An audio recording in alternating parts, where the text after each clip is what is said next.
Hey guys, പുതിയ വീഡിയോയിലോട്ട് എല്ലാവർക്കും സ്വാഗതം. അപ്പോൾ ഇത്ര ഒരുങ്ങി പിടിച്ചിട്ട് എങ്ങോട്ടാണെന്നൊരു ചോദ്യം ഉണ്ടാവും. വേറെ എങ്ങോട്ടുമല്ല, കോളേജിലോട്ടാണ്. ഇന്ന് കോളേജിൽ നിന്ന് സ്റ്റുഡൻറ്റ് ഫെസ്റ്റ് ഉണ്ട്. പക്ഷേ ഇത് നമ്മുടെ ഫോറിൻ സ്റ്റുഡൻസിനെ ബേസ് ചെയ്തിട്ടുള്ള ഫെസ്റ്റ് അല്ല. ഇത് നമ്മുടെ കോളേജിൽ തന്നെയുള്ള ജോർജിയൻ സ്റ്റുഡൻസിനെ ബേസ് ചെയ്തിട്ടുള്ള ഫെസ്റ്റാണ്. സത്യം പറഞ്ഞാൽ ഈ ഫെസ്റ്റിനെ പറ്റി എനിക്കൊരു ഐഡിയ ഇല്ലായിരുന്നു. മോർണിംഗ് ആയപ്പോൾ ഫ്രണ്ട്സിൻ്റെ കോൾ വന്നു. സോ അവർ നിർബന്ധിച്ചപ്പോൾ അവരുടെ കൂടെ പോയി. പിന്നെ അത് കൂടാതെ ഇന്ന് എനിക്ക് ഒരു ക്ലാസ്സുകളും ഉണ്ടായിരുന്നില്ല. സോ അതുകൊണ്ടാണ് ഈ ഒരു ഫെസ്റ്റിന് വേണ്ടി പോയിട്ടുണ്ടായിരുന്നത്. നേരെ മെട്രോ സ്റ്റേഷനിലോട്ട് വിട്ടു. മെട്രോ വന്നു. നമ്മുടെ ഈ സ്റ്റോപ്പ് വരുന്ന അത്യാവശ്യം ക്രൗഡഡാണ് കേട്ടോ. അപ്പോൾ അതുകൊണ്ട് നമുക്ക് മെട്രോയിൽ കയറിയാൽ തന്നെ സീറ്റ് കിട്ടുക എന്നുള്ളതൊക്കെ ഓപ്ഷണലാണ്. പിന്നെ സീറ്റ് കിട്ടിയാലും ഇല്ലെങ്കിലും എന്താ പറയുക, നമ്മുടെ കോളേജിലോട്ട് ഇപ്പോൾ എൻ്റെ അപ്പാർട്ട്മെൻറ്റിൽ നിന്ന് കോളേജിലോട്ട് അത്ര ദൂരമില്ല. ജസ്റ്റ് ഒരു 3 to 4 സ്റ്റോപ്പേ വരുത്തുള്ളൂ. അപ്പോൾ അതുകൊണ്ട് അതിൻ്റെ ഉള്ളിൽ അവിടെ എത്തും. അവിടെ എത്തിയപ്പോൾ നേരെ ഇതുകൊണ്ട് ഇതുപോലെയൊക്കെ ഉള്ളൊരു ടീഷർട്ട് തന്നു, കോളേജിൻ്റെ ലോഗോ കാര്യങ്ങളൊക്കെ ഉള്ള. സോ ആ ടീഷർട്ടും പിന്നെ ബലൂൺസൊക്കെ ഉണ്ടായിരുന്നു. ഇതൊക്കെ ഇട്ടിട്ടായിരുന്നു ഞങ്ങളുടെ അടുത്ത ഷോ ഞങ്ങൾ ഇറക്കിയിട്ടുണ്ടായിരുന്നത്. സോ അതൊക്കെ കഴിഞ്ഞു. എല്ലാവരും, എനിക്ക് തോന്നുന്നു ഇത് ജോർജിയൻ സ്റ്റുഡൻസിനെ ബേസ് ചെയ്തിട്ടുള്ള ഫെസ്റ്റ് ആണെങ്കിൽ പോലും നമ്മൾ ഇന്ത്യൻ സ്റ്റുഡൻസ് അല്ലെങ്കിൽ ഫോറിൻ സ്റ്റുഡൻസ് ഒരുപാടുണ്ടായിരുന്നു കേട്ടോ. നമ്മൾ ആകെ സെറ്റായിട്ടായിരുന്നു പോയിട്ടുണ്ടായിരുന്നത്. പിന്നെ നമ്മുടെ കോളേജിൽ നിന്ന് തന്നെ ബസ് ഉണ്ടായിരുന്നു. സോ അതിലാണ് പോയിട്ടുണ്ടായിരുന്നത്. ഇത് റുസ്താവി പാർക്കിൽ വെച്ചിട്ടാണ് കേട്ടോ നടന്നത്. സോ അവിടെ എത്തി. പിന്നെ അപ്പോൾ ഇന്ന് ഫെസ്റ്റിൻ്റെ ഫസ്റ്റ് ദിവസമായിരുന്നു. അപ്പോൾ അതുകൊണ്ട് തന്നെ റോഡ് ഷോ ആയിട്ടായിരുന്നു അവർ കണ്ടക്ട് ചെയ്തിട്ടുണ്ടായിരുന്നത്. സോ അപ്പം നമ്മുടെ കോളേജ് മാത്രമല്ല, ഒരുപാട് കോളേജ് വേറെ ഉണ്ടായിട്ടുണ്ടായിരുന്നു. സോ പക്ഷെ എനിക്ക് തോന്നുന്നു ഞങ്ങളുടെ കോളേജിൽ നിന്നായിരുന്നു ഏറ്റവും കൂടുതൽ സ്റ്റുഡൻസ് അവിടെ ഉണ്ടായിട്ടുണ്ടായിരുന്നത്. ഫോറിൻ സ്റ്റുഡൻസ് കേട്ടോ. ഞങ്ങൾ സത്യം പറഞ്ഞാൽ അടിപൊളി വൈബാക്കിയിട്ടുണ്ട്. ഇതൊക്കെ നമുക്ക് അവർ തന്നിട്ടുണ്ടായിരുന്നു. ഈ പീപ്പിളി, അതേപോലെ ഈ ഫ്ലാഗ്സ്, ഇതൊക്കെ അവർ തന്നിട്ടുണ്ടായിരുന്നു. സോ ഒരുത്തിന് ഇത് ഒളിപ്പിച്ച് വരെ വെച്ചിട്ടുണ്ടായിരുന്നു. കാരണം ആർക്കും കൊടുക്കത്തില്ല എന്നൊരു മൈൻഡിൽ. സോ ഇതൊക്കെ എല്ലാവർക്കും കിട്ടിയിട്ടുണ്ടായിരുന്നു കേട്ടോ. അപ്പോൾ ഇതൊക്കെ കിട്ടിയാൽ പിന്നെ പറയണ്ടല്ലോ, അലമ്പായിരുന്നു സത്യം പറഞ്ഞാൽ. നമ്മൾ ഇതിന് പോയപ്പോൾ എനിക്ക് സത്യം പറഞ്ഞാൽ എൻ്റെ മൈൻഡൊന്ന് നന്നായിട്ട് റിഫ്രഷായി. എനിക്ക് ഒരു പോസിറ്റീവ് എനർജി കിട്ടിയ പോലെ.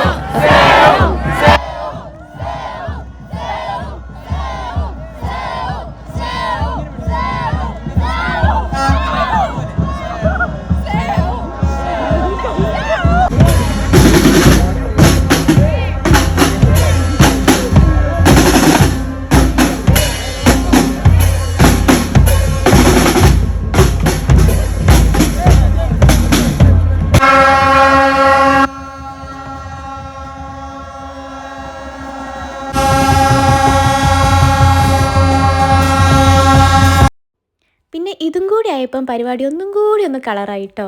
ശരിക്കും ഒരു ഹോളി പരിപാടിക്ക് പോയൊരു ഫീലൊക്കെ ആയിരുന്നു. ആദ്യം പെട്ടെന്നൊരു ഇറിറ്റേഷൻ തോന്നിയിട്ടുണ്ടായിരുന്നു. കാരണം നമുക്കൊരു ശുദ്ധവായു കിട്ടാത്തൊരു ഫീലിംഗ് ഉണ്ടായിരുന്നു. പക്ഷെ എന്തായാലും കുറച്ച് നേരം കഴിഞ്ഞപ്പോൾ അതങ്ങ് ശരിയായി.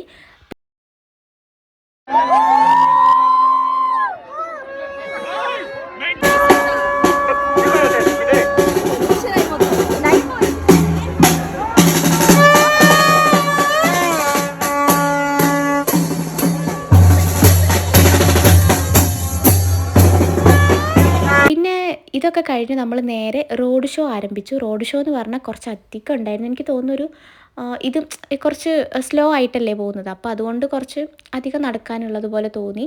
ആ റൗണ്ട് ഫുള്ളായിട്ട് നമ്മൾ കറങ്ങണം, അങ്ങനെ എന്തൊക്കെയോ ആയിരുന്നു. സോ അതുകൊണ്ട് കുറച്ച് ഉണ്ടായിരുന്നു. റോഡ് ഷോ അങ്ങനെ നേരെ എത്തിയത് റുസ്താവി പാർക്കിലോട്ടാണ്. റുസ്താവി പാർക്ക് ഒരു രക്ഷയില്ല, അടിപൊളി പാർക്ക്. ഒരു ഭാഗത്ത് ഒരു കാമായിട്ടുള്ള നാച്ചുറൽ എൻവയോൺമെൻ്റ് ആണെങ്കിൽ മറ്റൊരു വശത്ത് കാണാൻ പറ്റുന്നത് അടിപൊളിയായിട്ടുള്ളൊരു റിവർ. സോ അടിപൊളിയായിരുന്നു റുസ്താവി പാർക്ക്. ഞാൻ ആദ്യമായിട്ട് പോകുന്നതാണ് അവിടെ. അപ്പോൾ അതുകൊണ്ട് എനിക്ക് ഇഷ്ടമായി. നിങ്ങൾ പോയിട്ടില്ല എന്നുണ്ടെങ്കിൽ മസ്റ്റായിട്ടും പോവേണ്ട ഒരു പ്ലേസ് ആണെന്നും കൂടി പറയാം കേട്ടോ.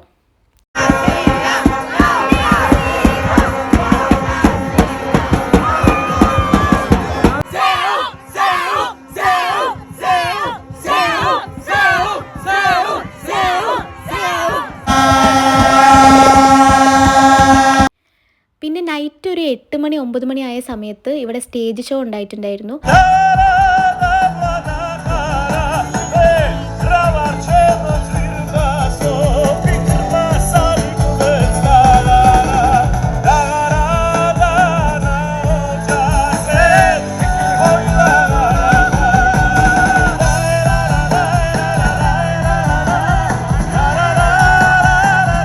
ഇമ്പോർട്ടൻറ്റ് കാര്യം പറയാനുള്ളത്, നമ്മൾ ഇങ്ങനെയുള്ള ഫംഗ്ഷൻസിന് പോകുമ്പം മസ്റ്റായിട്ട് നമ്മൾ നമ്മുടെ ഡോക്യുമെൻറ്റ്സ്, അതായത് നമ്മൾ ജോർജിയയിൽ നമ്മുടെ TRC, പാസ്പോർട്ട്, അതുപോലെ നമ്മുടെ ബാങ്ക് അക്കൗണ്ട്, അതിൻ്റെ കാർഡ്സ്, കാര്യങ്ങളൊക്കെ നമ്മുടെ മാക്സിമം നമ്മുടെ അപ്പാർട്ട്മെൻറ്റിൽ തന്നെ വെച്ചിട്ട് പോകാൻ നോക്കുക. അതിൻ്റെ ഇലക്ട്രോണിക് കോപ്പി മാത്രം നമ്മുടെ ഫോണിലോ അങ്ങനെയൊക്കെ ആയിട്ട് കരുതുക. കാരണം ഞങ്ങളുടെ കൂടെയുള്ളൊരു കുട്ടീൻ്റെ അവൾ ഇതെല്ലാം അടങ്ങുന്ന അവളുടെ ബാഗ് മിസ്സായിപ്പോയി. സോ അതുകൊണ്ട് ഞങ്ങൾക്ക് പരിപാടിയിൽ ചില സമയങ്ങളിൽ നമുക്ക് അതിൻ്റെ ഒരു ടെൻഷനും കൂടി ഉണ്ടായിട്ടുണ്ടായിരുന്നു. സോ അതുകൊണ്ട് ഇങ്ങനെയുള്ള പരിപാടിക്ക് പോകുമ്പോൾ മാക്സിമം നമ്മുടെ ഡോക്യുമെൻറ്റ്സ് നമ്മൾ സുരക്ഷിതമായിട്ട് ഒരു സ്ഥലത്ത് വെച്ചിട്ട് പോവുക. കാരണം ഒരിക്കൽ അത് മിസ്സായി കഴിഞ്ഞാൽ പിന്നെ തിരിച്ച് കിട്ടുക എന്നുള്ളത് ഭയങ്കര പാടാണ്. സോ അതിൻ്റെ പിന്നാലെ നടക്കേണ്ടി വരും. അപ്പോൾ അതുകൊണ്ട് ആദ്യം തന്നെ നമ്മളതൊക്കെ ഒന്ന് കെയർ ചെയ്യുക. പിന്നെ സ്റ്റേജ് ഷോ ഫുള്ളും കഴിയുന്നവരെ നമ്മളവിടെ നിന്നിട്ടില്ലായിരുന്നു. അപ്പോഴേക്കും നമ്മുടെ ഓർഗനൈസേഴ്സ് വന്നിട്ട് നമ്മളോട് ബസ്സിൽ കയറാൻ പറഞ്ഞു. അങ്ങനെ നേരെ നമ്മൾ കോളേജിലോട്ടാണ് പോകുന്നത്. അവിടെയാണ് നമ്മളെ ഡ്രോപ്പ് ചെയ്യുന്നത് അവർ.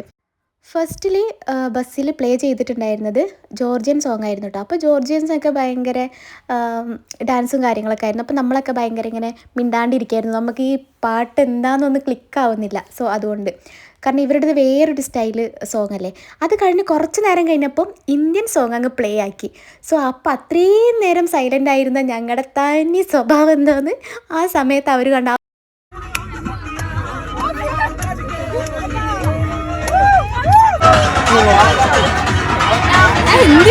വീഡിയോ ഇഷ്ടമായെങ്കിൽ തീർച്ചയായിട്ടും സബ്സ്ക്രൈബ് ചെയ്യണം, ലൈക്ക് ചെയ്യണം, കമൻറ്റ് ചെയ്യണം. സോ നിങ്ങൾക്ക് എന്തെങ്കിലും വീഡിയോ സജഷൻസ് ഉണ്ടെങ്കിൽ എൻ്റെ കമൻറ്റ് ബോക്സിൽ നിർബന്ധമായിട്ടും പറയണം. സോ അപ്പം ഞാൻ അതുപോലെയുള്ള വീഡിയോസും കൂടി ജോർജിയനെ പറ്റി ചെയ്യുന്നതായിരിക്കും. അപ്പം ഇന്നത്തെ വീഡിയോ ഇത്രേ ഉള്ളൂ. ബൈ.